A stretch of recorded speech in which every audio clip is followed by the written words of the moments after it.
Hey guys, Sparkly Holly here. I am down at the laundry room, catching up on some laundry. You know, the mountain that is always there and always present.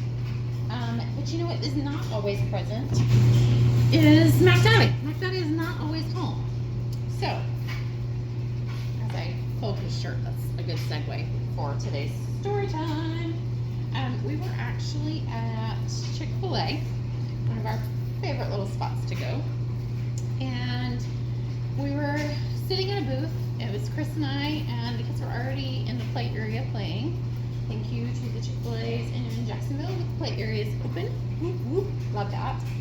Also love the fact that their app tells you that they have a playground. If you're not using the Chick-fil-A app, use the Chick-fil-A app. Get your points, get the knowledge, go have a good time. Have a play date, okay? So there was a play date happening behind us, right? So I overhear this mom and this other mom, and there's about 4 kids involved, I think. Clearly one mom has 1 child, the other has 3. The mom that has 3 is, has one, she's wearing one that's quite small. The other 2 are maybe like, they're under 6. I'll say that, they're under 6. They're young. They need lots of mama's time and attention. So she's there with her play date, having, you know, adult conversation, mom conversation, whatever, cool. But we overhear, because like literally they're just in the booth right behind us. I'm not trying to overhear, but people be talking. And she said how her little guy, her like, I don't know, probably 3 or 4 year old, had woken up at like early in the morning with some like screaming bloody murder. And I heard this and I was like, I instantly knew. I was like, oh, that's a night terror. Like, yep, know what those are. Those are no fun. That sucks. So I keep listening a little bit and I just kind of like took over my shoulder like, yeah, mama, that's a night terror. And she kind of like acknowledges me and is like, yeah, I think so too. And I was like, cool, like we're on the same page. You know, I know. I've confirmed now that you know. So now that you know, what are you going to do about it? That's my question. That's why I'm here today. So there was some more to that story. And, you know, I entered this concept with, you know, Mac Daddy's not always home. And that was the case for this family, actually. It was that their father was gone for the week for work and was traveling. And so mom is home, you know, rocking that solo parent life for a week by herself with 3 small children. Mama is maxed out, y'all. I can see it. Everybody can see it. Hey, baby girl. But she was still like, you know, she's got her grit and she's still going. I'm filming, baby girl, but you're welcome to come help if you need something. What do you need? Anything? We have pizza. Oh, you have an announcement. You have pizza. I love it. Thank you. Okay. So, Dad's gone. Baby's up in the middle of the night, screaming bloody murder for, you know, having night terrors. And mom is maxed. Like, it's all clear as day. But yet, here she is at the Chick-fil-A trying to have a play date. Go home. Go home. That's your solution right now, Mama. You're exhausted. Like, real simple. You don't have to honor that play date.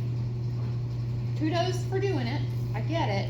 But sometimes you're going to need to put yourself in timeout. You're going to need to recognize that your family will need a timeout too. And if they're not resting well, if they're not sleeping at night, and therefore you're not sleeping at night, and therefore, okay, we're not here for that. We're here for a sparkly kind of life. For a life we don't need a vacation from, okay? So, I got in the truck, and Chris and I chatted about it a little bit more, and I was like, oh man, what can I suggest in those moments of like, this will help? And there were a lot of things that, you know, situationally I could speculate and, you know, whatever, blah, blah, blah, blah.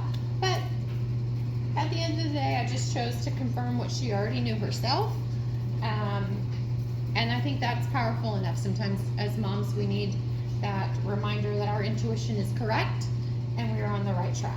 And I'm sure she'll take the appropriate actions for her family moving forward. And I'm thrilled with that because she was a good mom. I could see that very clearly. She loved her babies. She was on her game. She was with it, attentive to their needs and not missing a beat.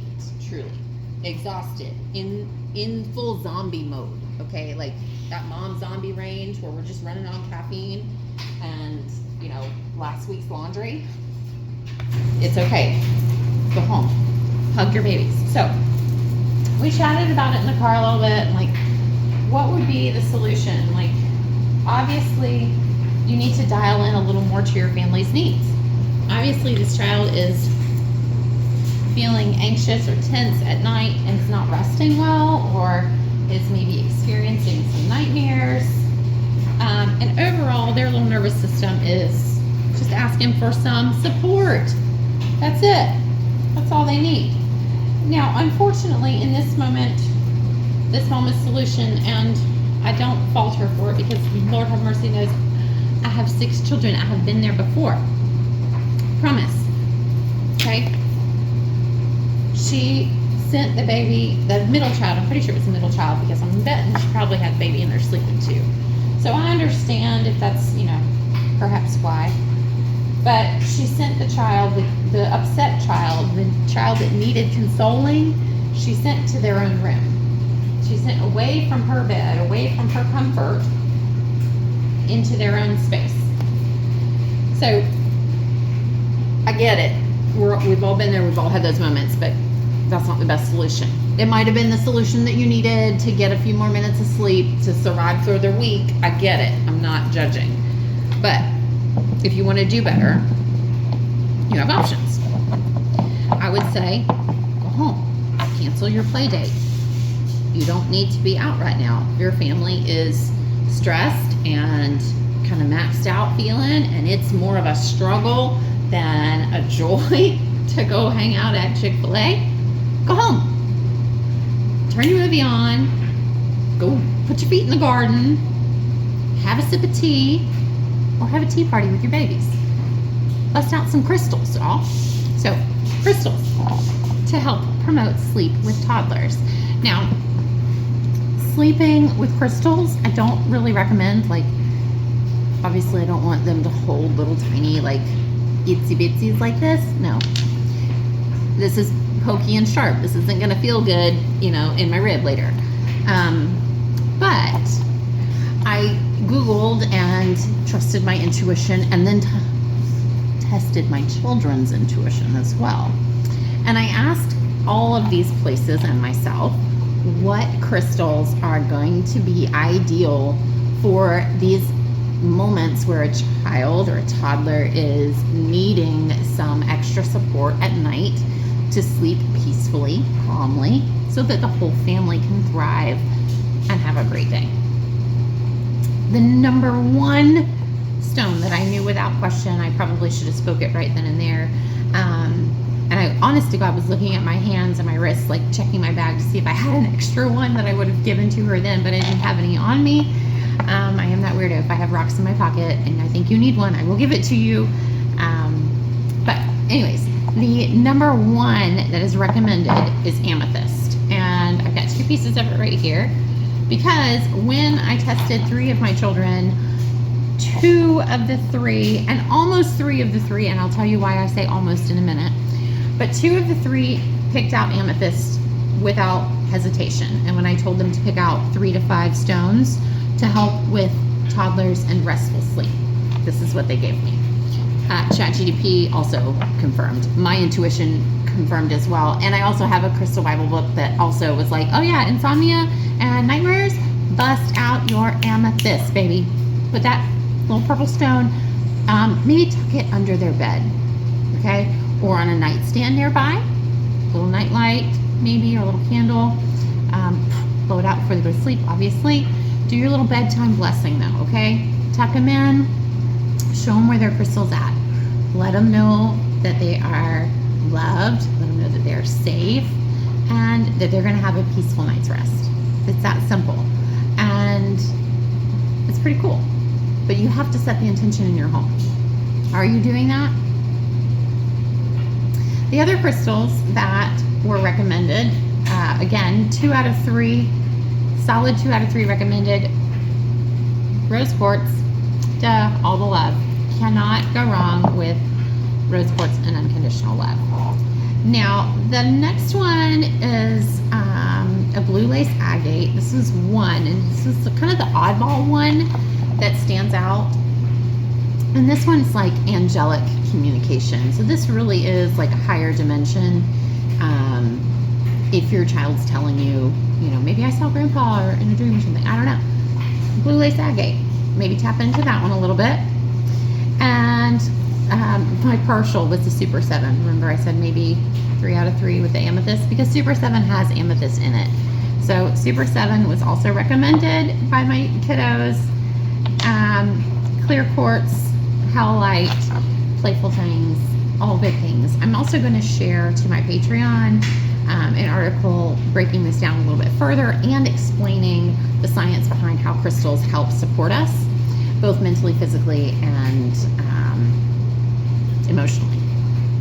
So with that, you'll have some information on each crystal. You'll have some affirmations or blessings to speak over your children before bedtime to kind of start a little ritual to help ease them into that restful time. And yeah, hopefully that will help your family or a family you know who needs some help getting some sleep support with toddlers who are facing either night terrors or nightmares or just kind of disrupted sleep from something is out of flow. Let me help you find your flow again. Simple as that. Peace out.